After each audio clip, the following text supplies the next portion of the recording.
Welcome back, everybody, to the series of interviews with industry leaders and industry experts. Today, we are joined by Michael Schuster, who is a managing director at Cross Keys Capital, which is an investment bank located in Fort Lauderdale. Welcome to the show, Michael. Well, thanks, Jeff. Appreciate it. All right, so let's get right into it. COVID-19 is all anybody can talk about, and clearly the economic shutdown or turn down or slow down has had an impact on the investment banking world. Talk to me about what that has and what immediate impacts you've seen, and we'll kind of go from there. So obviously it's, just shaking up the markets and the financial markets, especially the one that we participate in, has to do with that of selling of businesses. Different than the stock market when you hear people looking at investment banks who obviously guide investments for companies and public and things like that. We primarily specialize in representing sellers of businesses and private sales. Those sales are typically to buyers. These buyers are often strategic buyers or private equity. We're a huge feeder for private equity groups. So I'll address those markets, and everything has just been put on pause. That's literally what's happened. That doesn't really, frighten us to the extent that it's perfectly natural that financials, companies will hit the pause button when any type of event like this occurs. Even though we've never seen an event like this, you can compare it to other similar events such as, 2008 financial crisis, 9/11 event. Everyone just hits the pause button. Okay, so you hit the pause button. And so you mentioned that you deal with the sale of businesses. Specifically, you represent those selling their business. What kind of range of businesses are you currently representing? So typically, Cross Keys Capital represents sellers of businesses, typically owner-founders or management teams who are looking for investments, equity investments, or exits. We generally, it's a broad range, but we generally serve the lower and middle market, which is companies that have $10 million of revenue and above, and typically under $200 million. Okay, so 10 to 200 million is the general range. And right now, people are pausing. Now, I assume it's not the sellers that want to pause things, but rather the buyers that are looking to pause things from a kind of take stock. Is that primarily correct? And what do they see, and when do they plan on hitting the resume button? So that's exactly right. The buyers, many of the buyers in these transactions will apply some level of leverage in the acquisition of companies, even though they have large funds that have plenty of cash sitting on the sideline. Every investment, or almost every investment, involves some level of leverage, which is borrowing, and they do that from different types of lenders, not typically the traditional banks that consumers will go to, but there are banks and lenders out there who leverage business transactions. Anytime there's a shakeup in the financial market, those lenders are not going to lend. They're going to stop lending until they understand the market and exactly what's going on before they start lending again. So that's the main driver for why these business processes that we've been involved in have all come to a point of, let's just wait and see. So you mentioned that you work with a lot of private equity firms and strategic buyers. That's primarily, I guess, the two markets you are developing the relationships with to sell the businesses that you have. I know private equity funds, they had a banner year. They raised tons and tons of money. They're looking to spend it. Are they not going to look to spend it in the future, or they want to spend? They just need to know what's going on before they spend.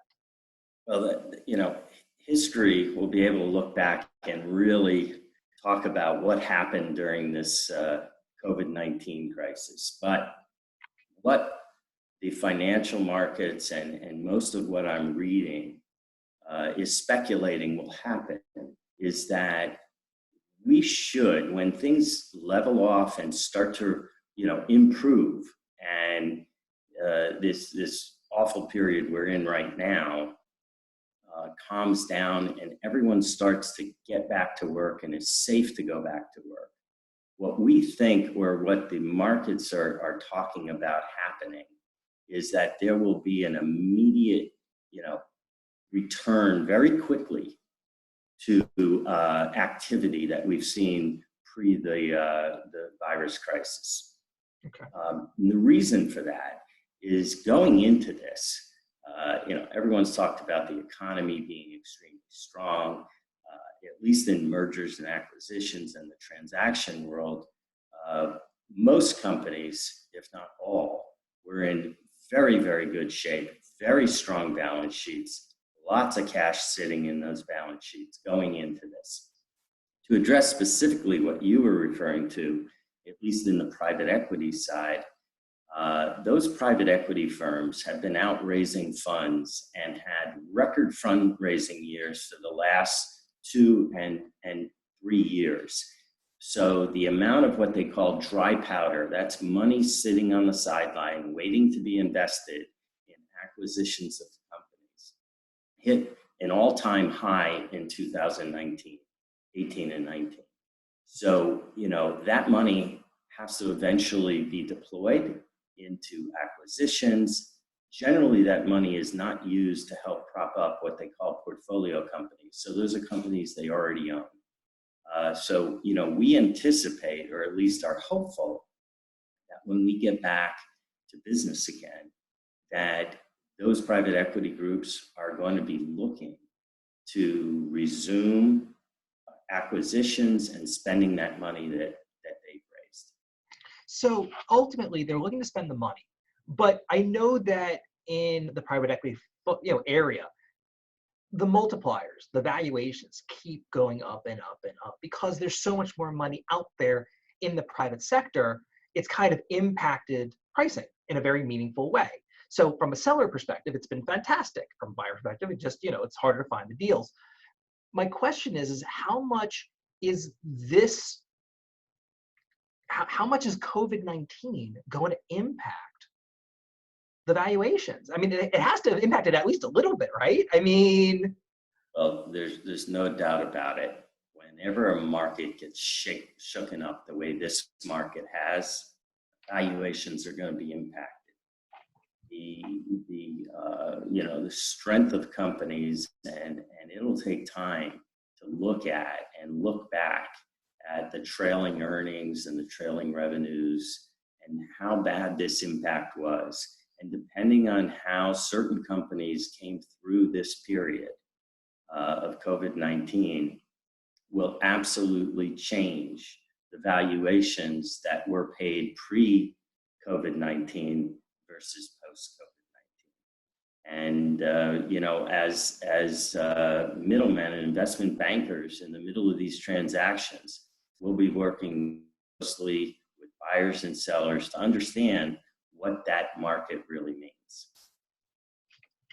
Because you don't know what revenue will be after the fact. I mean, like the downturn, I mean, let's say it was a series of restaurants. Clearly, restaurants have been some of the hardest hit in what's been going on over the last few weeks, and then will be continue to be hit hard until things really do return to normal.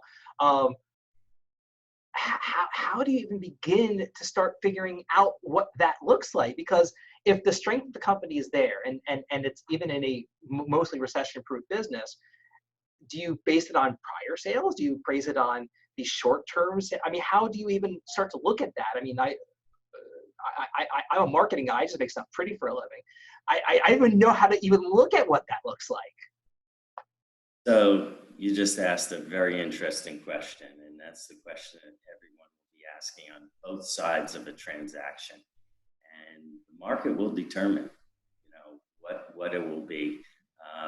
I often use the example that when we get a buyer and seller, involved in a transaction, there's always, a level of expectation, and there's always a negotiation that takes place. And that's called the market. That's what the market does. The market reacts to what somebody thinks is worth the value. Things are worth what someone's willing to pay for it. That's right. Yeah. So whatever that is going to be, it will determine itself. We don't make the market. We just work in it as intermediaries. And look, I think you're starting to get into that area of questions about valuation. And I mentioned earlier that there are a lot of companies sitting with a lot of cash to spend. Will they be opportunistic? Absolutely. We're already receiving in the last 3 days, communications clearly from many of these private equity groups and strategic buyers who are actively, doing acquisitions. They're making it quite clear to us that they are here if we've got prospects or clients sitting in a situation right now where they feel they can't get past this, and before they do anything and jump off a cliff, that we should bring those companies to them. And that's being, very opportunistic.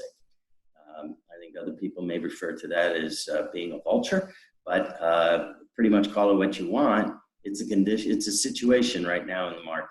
But the circumstance exists, whether we like it or not.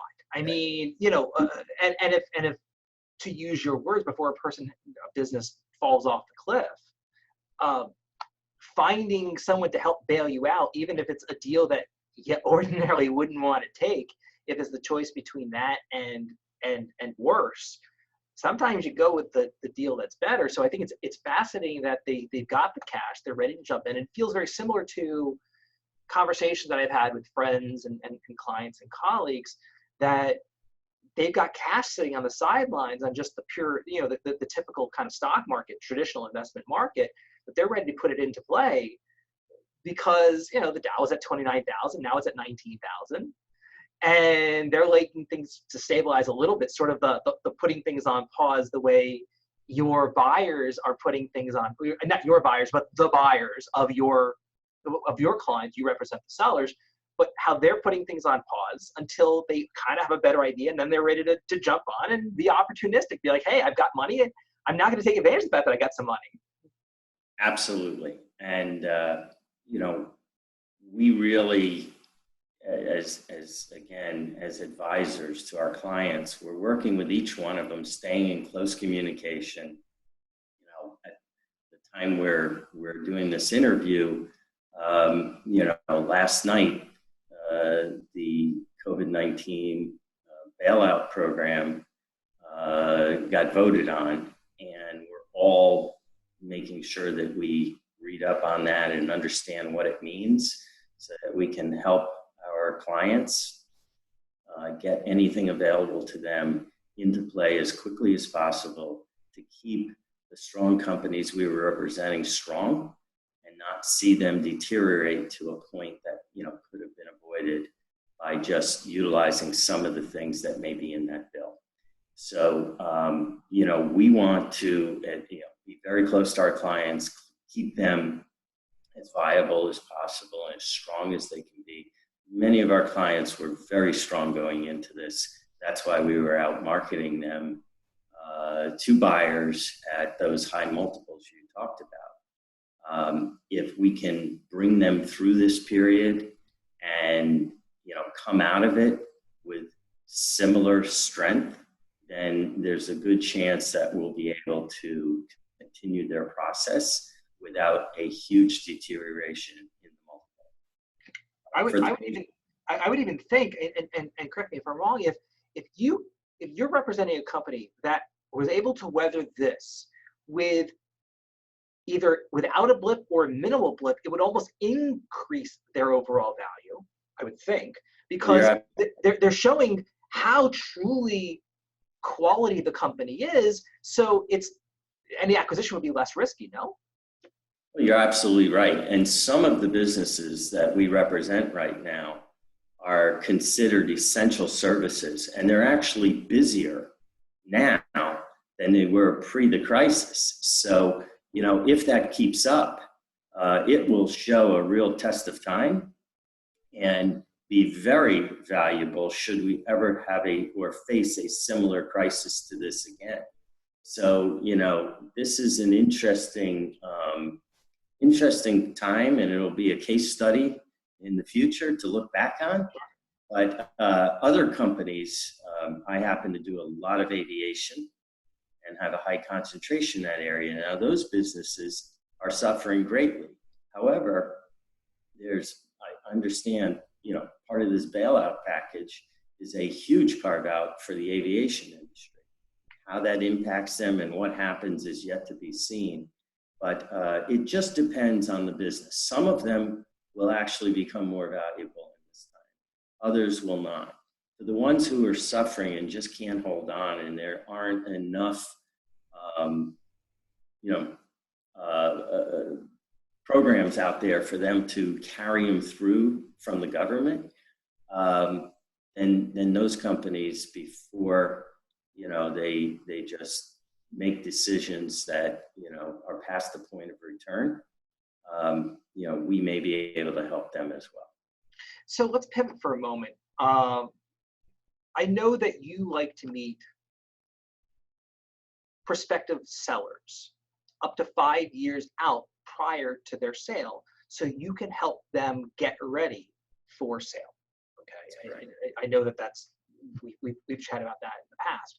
So my question to you is, let's say you've met somebody who felt that they were 3 years out. You met them a year ago, they were 4 years out. They said, hey, I'm going to hit 65 in 4 years. After that, I'm done. I want to sell out. I got I do 30 million a year, right in your wheelhouse. Okay. How do you counsel those people? How do you help continue the preparation process? Does this add on years to their sale, or is this does that not change their timetable? It just changes how they're going about the prep for sale. Well, that's a great question. And I like that. Great question. That's good. Yeah, you're right. So you're right. We like to meet people 3 to 5 years out from their exit, rather than the same year that they want to sell. Now, sometimes you can't avoid that, and that's usually a sale of a different kind. But the best sale and the best way to get the maximum value for your company is to be well prepared for an exit, and to engage with advisors and professionals who can help prepare you and get you ready. Remember, if you've got a company in the size that we deal in, which is middle and lower middle markets, you've got a company between 10 million and 150 million of sales. Buyers that are going to acquire you are not an individual investor. It's going to be some private equity group or strategic buyer from a large company, much bigger than you are, who's going to be approaching. Remember, they are professional buyers. It's what they do. And if you're going to go it alone and you don't have transactional experience, the experience may not be a good one. We want you to have the best outcome possible. So that's why we like to meet you that far in advance, to get you ready for that so-called exit or transition from your business. And most business founders that we meet and represent are people who have acquired wealth throughout their lifetime, and they expect to have the same quality of life when they retire or go into their next investment or whatever it is they're going to do. And in order to do that, we've got to maximize the value. Most of their wealth is still sitting inside their business in the form of equity. So how do we convert that equity so that they can have that type of exit strategy and retirement accustomed to the same lifestyle they had while they owned their business? Well, getting them ready is a key component to that. Right now, most of the companies that we represent currently and have been in the market with are those type of companies who've been preparing. So if they were in good shape and following their advisors, advice throughout the last 2, 3, 4 years, then chances are they're going to be able to ride this out just fine. And when we all get back to work again, they should have a good opportunity to exit. Your question about whether that's going to happen, 3 months after we come out of this, or adds on an extra year, is yet to be seen. It could add on some extra time if the markets don't respond the way we anticipate. So the advice isn't changing. The only thing that might change is it might affect the timetable, right? I mean, so and so it might mean you retire at 66 as opposed to 65, or whatever that looks like. And again, that's the part that you still don't know. But it sounds like if someone really was sort of in the middle process of their time with you, they did reach out to you 4 years prior, and they're in year 2 of the 4-year process, their timetable shouldn't be impacted greatly because they're doing the normal thing. They're getting their business ready for sale. Whereas the people that are a little bit closer, they might be a little bit more affected by whatever the blip, however long this particularly lasts. Sound about right? Yep, that is correct. All right. So overall, it sounds like things are weird, but not scary for you, in the sense that because there is so much, and to use your word, dry powder out there are people out there to look for deals. They're looking to buy businesses. They have been tasked with this money to go out and buy businesses. So at the market that you're playing in, that 10 to 200 range, there still should be okay. What happens to the valuations, we don't really know, but business is still happening, and these people are still investing. They're just hoping to get better deals than they would have gotten 3 months ago.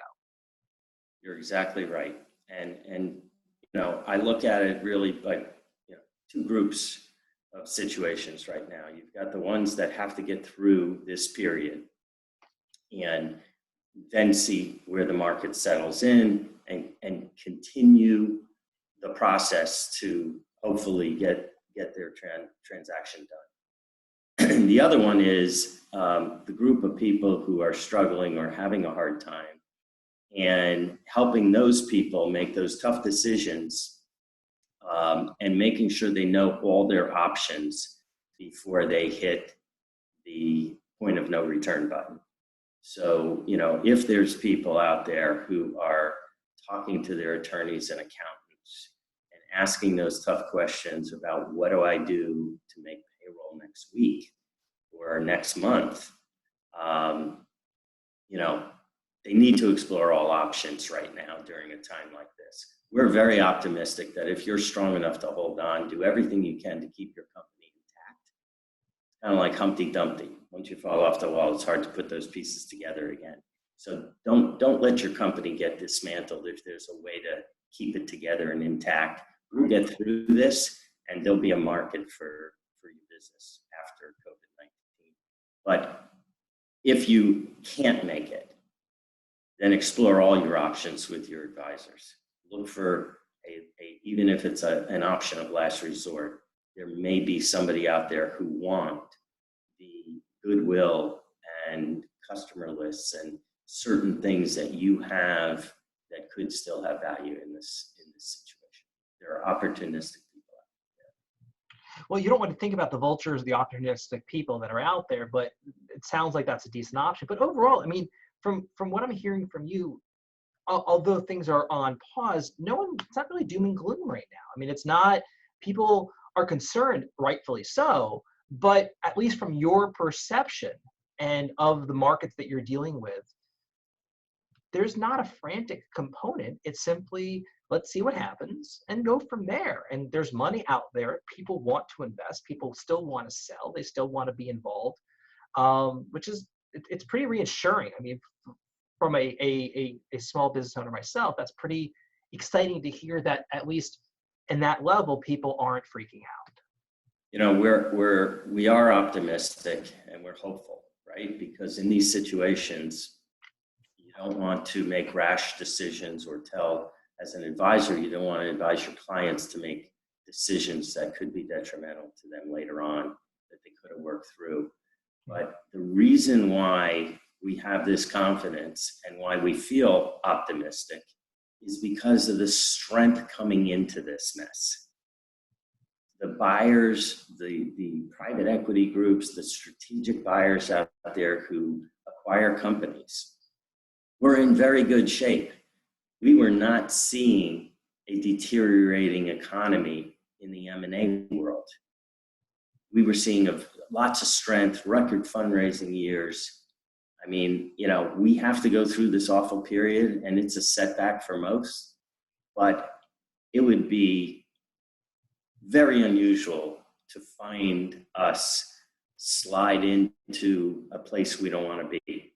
We have to be optimistic and believe that with all that activity that was happening before COVID-19, that we can ramp back up again after and accomplish some of the good things we were doing in the market. I think timing is everything, though. I mean, had this happened 10 years prior, just a year and a half after, 2008 kind of thing, that would have been much scarier because the economy would not have been as strong. People would not have been as poised to weather this storm. So I think that's kind of interesting to think of as bleak as it may be. I'm sort of reminded of some of the parts of Anne Frank, the Diary of Anne Frank is, that as bleak as things can be, this actually came at a really good time from an overall kind of global and American economic health perspective, because we are a little bit more poised to weather the storm. So it's kind of interesting kind of take on it. So thank you so much. This has been incredibly interesting. So why don't you take 20, 30 seconds, tell everybody about you, about CrossKeys, and what you do. Obviously, we learned a lot about you, but to talk about how you can get a hold of you, I'm going to put your contact information in the description down below. But go for it. Well, thanks. I appreciate it, and thanks for taking the time, Jeff, to ask questions about what's going on in our little piece of the world. CrossKeys Capital is a great lower middle and middle market investment banking firm based in Fort Lauderdale. Because we're Florida based, about half of our transactions are in Florida, but we handle businesses nationwide and generally represent sellers of businesses, owner founders, or management teams who may be looking for a management buyout or some type of equity investment for growth. And we really love helping those people. It's what we do. We're a boutique firm. We're not like a big Wall Street firm.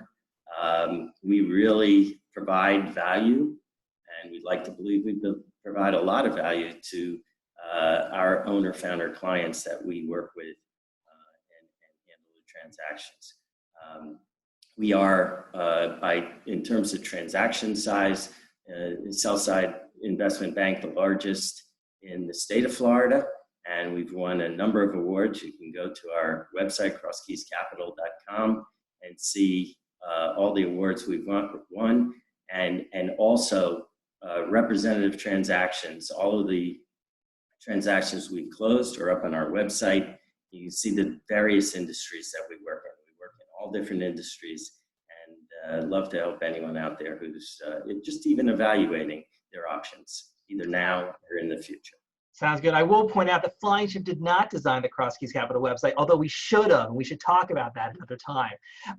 Mike, I couldn't help it. Mike, thank you so much for joining me today, and I'll talk to you soon. Thank you. Be safe and be well. You too. Everybody, be well, and we'll see you next time.